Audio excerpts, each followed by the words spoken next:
Hi, welcome to this episode of the Smart Leaders Sell podcast. I'm Jessica Lorimer, sales coach and leadership expert, and I'm really bloody cold, okay? I have to put that out there. I'm excited about the episode, but the UK has just got the worst weather in like 20 years, okay? So at the moment, if you're in the UK, you will be able to sympathize with this.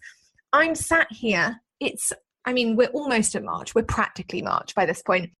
I'm sat here in my university hoodie because the inside is fluff. It's like that fake fur that kind of goes grotty once you wash it, but it's still really comfy. I don't know what you call them.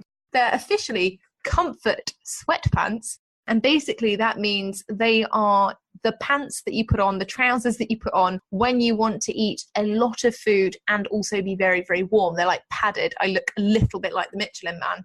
And I did contemplate wearing gloves. But turns out that hitting laptop keys with gloves on, not entirely handy. Now, you might be thinking, Jess, you cheapskate, turn on your heating. And I would love to do that. But actually, we live in a new build. And it turns out there are some problems. When it gets cold here in the new build, what happens is the heating stops working. So, yes, I am freezing my proverbials off. But I am really excited about recording this episode because it comes off of the back of last week when we were talking about landing pages. And I had some amazing emails and I had some amazing messages from people who kind of wrote in. They were like, Jess, love the landing page thing. Also, though, what happens when I want to sell stuff? And so, rightly so, I was like, okay, shall we do a podcast episode on sales pages? And that seemed to be a really popular idea with everyone that I wrote back to.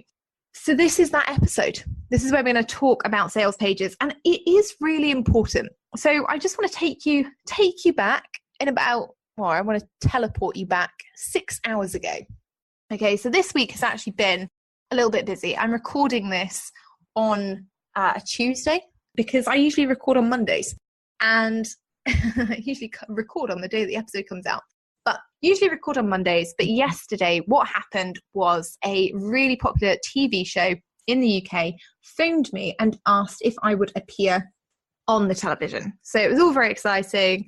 And I was very excited about it. It was a debate style piece on a TV show called Good Morning Britain. Now, it would have been epic. And in fact, they paid my train fares. They paid my hotel fare. It's all wonderful. And then the snow hit. I feel like there should be, Scott, when you're editing this, and obviously keep this bit in, but I feel like right there should be some like thunderclap or lightning bolt, dun, dun, dun, the snow hit. Like really dramatic. Obviously now I've said that you don't need to edit any of that stuff in, but there we go. So anyway, the snow hits and it turns out that nobody can actually get to the TV studios. So my big moment of glory, my moment of fame was ruined by the snow that appeared. I actually love snow, so I was quite excited about it, but also a little bit devastated that I couldn't go on TV. Not to worry though, apparently they're going to get me back on next week. In the midst of all this, obviously it's then fairly busy, having a fairly busy week, supposed to go on TV, rush halfway up the country, have to come back down, a little bit of a challenge. And I go outside to my car.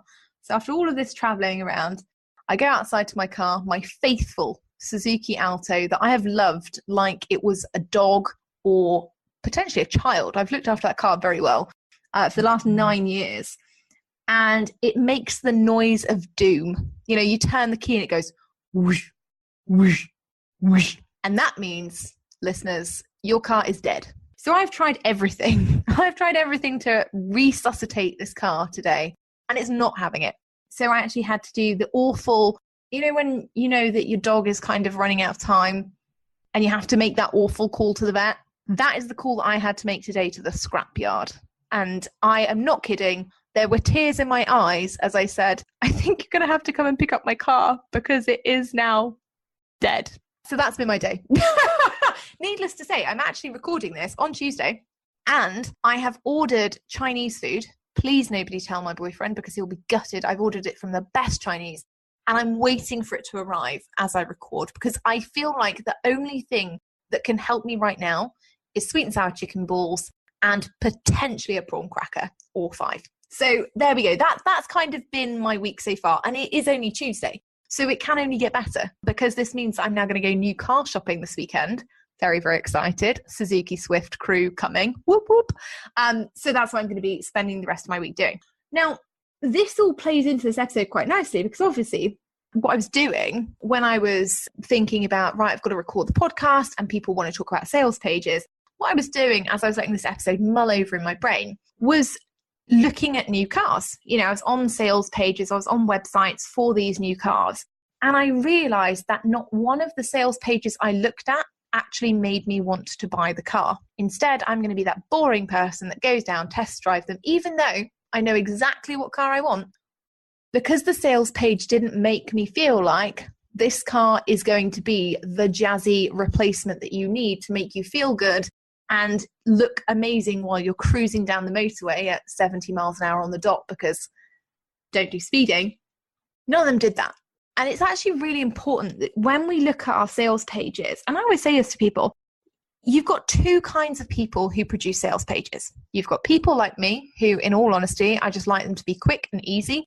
And quite frankly, most of the time you'll just see me give out a PayPal link, because sometimes I launch things quite quickly and I spend an awful lot of time warming up my audience. So a lot of the time when I'm warming them up and I'm telling them about something in a Facebook post or in a live stream or on the podcast, I'm talking about offers, people just want to buy them. They don't want to go and read about them for half an hour. So, you can go down simply sending people, or specifically sending your warm audience, to a PayPal link or an invoice or however you want to do it. But that doesn't work on cold audiences. And, I'm as gutted as you are, because quite frankly, I think there are many, many more business tasks that I enjoy doing than creating sales pages. But if you create a good page, it only needs to do three things in order to be successful. Ultimately, it needs to tell somebody what they're going to get. It needs to tell them how they're going to feel after they buy or after they complete the product, program, or service. And it needs to give them somewhere to pay. That's it. Those are your key components. So when we're thinking about sales pages for this episode, I'm going to be talking about the copy. I'm going to be talking about the structure. I'm going to be talking about what makes people feel good, what makes people want to push that pay me button.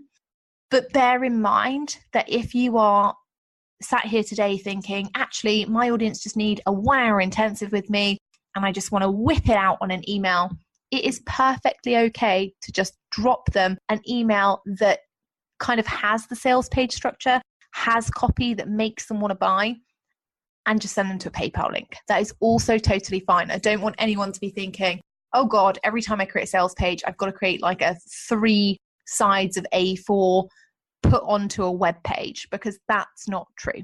All right. So first things first, when it comes to sales pages, and we talk about this a lot, people go on about headlines and they're like, you've got to have a really catchy headline. And ideally you do, but also it's great if your headline can be the name of your program. So what I'm always saying to my clients is, ultimately, your program needs to speak to the transformation that your audience wants. Okay. Or more specifically, your program name or service name or product name needs to speak to the transformation that your audience is actually looking for. So for example, I have people in my audience who want to know how to monetize their existing traffic. They don't want to spend out on ads. They don't want to take more funnels. They just want to make as much money as possible in a really short time. And I have that course. It's called Cash Creation, for the same reason that really the ultimate outcome that they're looking for is to make money, to create cash immediately. Now, I also really like alliteration. So if you're somebody who has gone through my courses, or you've checked out some of the previous things that I've run, or you've looked at what I tend to name things, alliteration is a big deal for me. And it's actually become one of the ways that my audience knows when I'm selling something. And it's one of the things that kind of stands out about me, because I'm obsessed with alliterative copy. I'm obsessed with alliterative names, and I'm obsessed with the rule of 3, the rhetorical triad, for those of you who are also really nerdy. So when you're looking at your headline, try and make it something that is going to stick in your audience's mind, and that is also going to talk to the transformation they want. So if, for example, your program or your product can't be called, or can't be named, or is difficult to name after the transformation that you're looking for, i.e. you're selling, I don't know, hair growth products. I'm actually now really struggling to think of things that you couldn't that you couldn't name with the outcome. People should be sending me these in, because one of the things I really enjoy doing is actually naming stuff. So if you're ever struggling for a name, drop into the free Facebook group, tag me and go, Jess, I'm selling this. It does this. What would you call it? And I will give you like 30 names on the spot. But anyway, your headline needs to be and needs to speak to the transformation they're looking for. It needs to be catchy. It needs to stop them in their tracks, and it needs to ultimately show them the transformation that they're looking for. Now, the second thing that we need to do on a sales page is we need to look at self-identifiers. Now, if you've ever been on a sales page before, you will have seen that most of them, primarily in the online coaching space, will go into a series of 3 to 5 questions that say, are you? Okay, so they'll go, are you frustrated with the feast and famine of your profit path? I think that's genuinely from one of mine. Or they'll say something like, are you really tired with feeling sluggish and low energy at 3 p.m? Or are you sick and tired of trying to write copy that attracts your clients? They just don't seem to care. Right? Who's been there? Who has heard those things? I'm literally putting my hand up. Now, you see it very often in the online marketing space. And the reason it is that actually good copy does need to give your audience a self-identifier. It needs to make them think, yes, that's me. I need that. Or yes, I feel like that. Yes, I know what that's like. Yes, this copy, it's like they're in my brain and they've heard exactly what all of my problems are. Now, most people are going to be writing these self-identifiers as questions. So that's the most popular strategy, is to have the, are you this? Do you feel like this?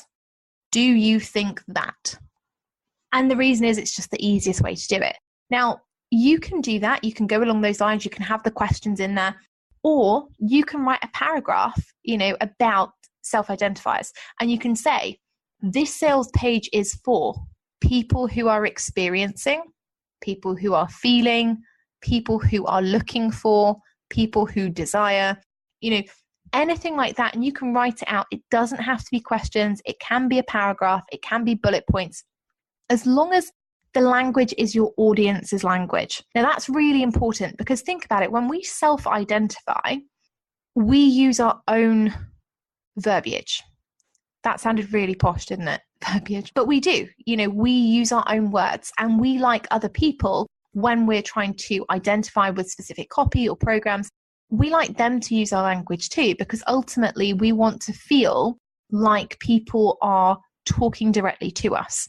We want to understand that they genuinely get our problem, that they empathize with it, and that they really do know how to provide the solution.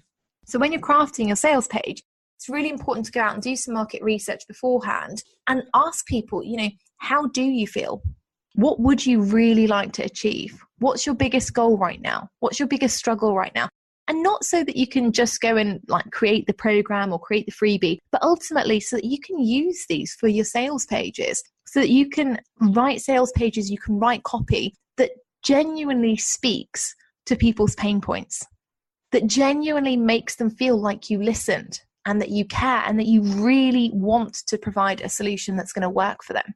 Because that's what we like. When we read a sales page, we want to be inspired. We want to be motivated. We're going to hit the buy button. And again, this does come down to what kinds of buyers do you have, but you're going to have people are more likely to hit the buy button if they think that you empathize and understand your problem, or their problem, and that you're the best person to solve it. Okay. Now, remember that in the midst of all this, if you are not a great copywriter, please don't worry. Honestly, I get so many people who come to me and they say, Jess, I just can't write good sales copy. Now, the thing is, people often think that the sale starts with the sales page because that's where people can buy, but it really doesn't. Your sales can start right back from when you start actually building your audience, when you start developing the relationship with them, when you start talking to them, interacting with them. That's where the sale really starts, that relationship building piece. So if you're not great at writing copy, but you're fantastic on video, get on a video and follow this structure. Get on a video and talk about the self-identifiers and start looking at the transformation and the outcomes that they really want, that's fine. You could even be really snazzy with it. You could put like a little one of those cartoon videos or presentation videos if you don't like your face being on camera. There are plenty of ways to do this. And ultimately, it's about choosing the right one for you that works for you. So if you're not somebody who's a copywriter and you really, really want to have a good sales page, think about your skills. Think about whether your skills are video editing. Think about whether they're creating presentation slides. Think about whether you could do an audio that overlays onto some kind of presentation, or like, I don't know what you call them, the little boomerang things where you get lots and lots of pictures in about 30 seconds. Think about what you can do. Think about being creative. Ultimately, it's your passion and it's your personality and your skills that are going to sell this, not necessarily how many of the right words you stick in the right order. Okay, so don't want anyone to panic about it. Now, after we've looked at self-identifiers, we need to look at the transformation, because as one of my very wise clients once said to me, features tell, stories sell. And she's absolutely right. I go a little bit further with it and I say, features tell, benefits sell. Okay. The thing that we see a lot, and this is the thing that came to me when I was looking for cars today. I was looking at all these cars and they've got these lovely pictures.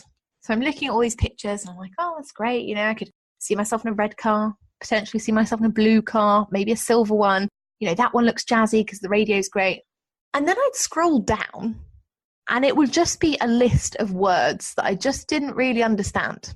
Like alloy wheels, MOT, ABB, something about brakes, and it was literally just words. There were no paragraphs. There was no, if you drive this car, you are going to look ridiculously attractive. It will make you look like you've lost 10 pounds. As you're cruising down the motorway, people will honk at you because they'll think your car's so sexy. There was none of that. And I appreciate that perhaps in the, car dealership industry, that's maybe not what you want to be writing. But it would have made it a lot more entertaining. And in all honesty, it probably would have made me buy it.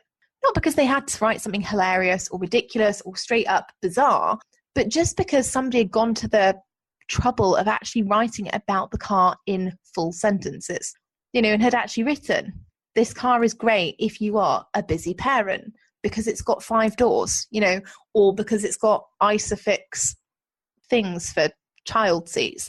You can tell I know absolutely nothing about cars. But it's that kind of thing where if somebody bothered to point out those features, I could have self-identified, well, am I a parent? No. Do then I really need a child seat fix thing? Or I could have looked at it and gone, great, alloy wheels, that's something that looks good and is tough on the mean streets of Southampton where I live. So yes, I'm going to buy it for that reason. But because there was nothing there was nothing that appealed to the outcomes that I wanted, which ultimately is, I want a car that A, works, B, looks good, C, can carry all of my bags, when I'm going and buying pet food or shopping or lugging, hundreds of books around and things like that. But there was nothing like that. There was nothing interesting. There was nothing that spoke to the transformation that I wanted. And so no advert directly wrote, this car goes, this car runs, this car drives smoothly. They just wrote, this car has XYZ squillion features. And in all honesty, when you're a technophobe like me, you don't really care if your car's got a Bluetooth majig. Because let's face it, I still have CDs that I bought in the early 2000s, and Venga Boys are coming back. So the Spice Girls, I'm ready for that reunion, right? So you've got to be really thinking on your sales page. The most important thing that you can put forward to them is, what is the outcome that they actually want? And putting that on paper, letting them see it. And if you can provide like a case study or a testimonial of somebody who's achieved it so that they can believe it, that's huge. Not only have you caught their attention, not only have you given them the ability to identify, is this product, program, or service for me? Will it help me with my problem? But you've also talked about the outcome that they really want, that maybe they haven't even admitted to themselves. People often say to me that it must be really easy because I work in the money-making niche. And actually, it's not. Some people don't want to admit, particularly if they are spiritual entrepreneurs or heart-centered entrepreneurs, they don't want to admit that they want to make a lot of money. They would rather say, well, I want to help people. And so one of the things that I have on my sales page is, if you're a spiritual entrepreneur, if you're a heart-centered entrepreneur, you should be getting paid for the talent and the skills that you have. Spiritual doesn't mean poor. And I will put those things on my sales page because sometimes those people might not want to admit to themselves that actually, yes, I want to be wealthy. And yes, I want to make money. And yes, I do want to help people, but I also want to help myself, right? So you've got to be thinking about what are the ultimate outcomes? What are the ultimate desires that your audience really have? So that when they're reading the sales page, they can immediately go, yes, I want to lose 10 pounds in 6 weeks. Yes, I'd love to go to a bar and have a really attractive man or woman approach me and tell me how great I look and want to date me. Yes, I'd love to come home and feel happy and confident about acing that job interview tomorrow. Think about what it is that they are actually looking for and think about narrowing that down for people in terms of tangible and intangible results. So for example, if we take cash creation, one of my programs, the tangible results are that if people invest and they do the work, they will get the results. They will make the money. They will learn these life skills that are going to help them turn over significant amounts of revenue in a short time period. The intangible results, though, are the fact that I've brought in mindset experts. I've brought in lots of different strategies. I've brought in different calls that make people feel more confident. So when we look at the intangible results that they walk away with, they go away with improved confidence. They go away with lifetime sales skills that they can turn and they can put into any particular plan to make profit that they want. They go away with a network and a community of people who they become really close to over 6 weeks, who can continue to support them on their journey. They make their biz besties in there, and they get access as alumni to the course forever. So every time it's updated, they can join in with new rounds. They can participate again. They can have these, experiences, and they can remind themselves what it's like to sell consistently for 6 weeks.